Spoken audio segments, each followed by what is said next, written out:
Hello friends, welcome to my Deepshikha blog. আপোনালোক সকলোকে মই ব্লগলৈ স্বাগতম জনাইছোঁ।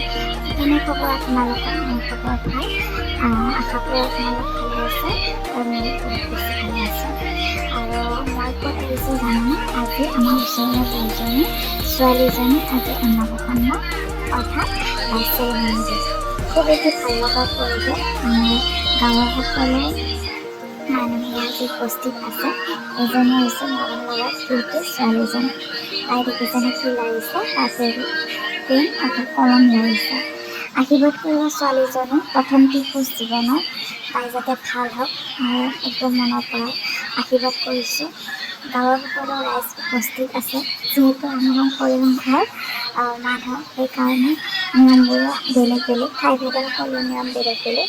আপোনালোকে চাওকচোন আমাৰ ফালে কেনেকৈ কণমানিটো এনেদৰে ডলা এখনত সকলোবোৰ বস্তু, কিতাপ, ধান, কলম, কাপোৰ, সোণৰ অলংকাৰ, নানা ধৰণৰ বিভিন্ন ধৰণৰ সমাহেৰে ছোৱালীজনীৰ আগত দিয়ে। তাইৰ কিতাপ থাকে, কি লাগে তাইৰ এইটো নিজস্ব কথা ধৰা হয়, কোৱা হয় যিটো বস্তু বেছি আকৰ্ষণ কৰে লাৰে সেই বিষয়টোত আচলতে স্মাৰ্ট হয়। কিন্তু এইটো আচলতে সম্পূৰ্ণ ভবা কথাহে, কিন্তু নহয় তেনেকুৱা।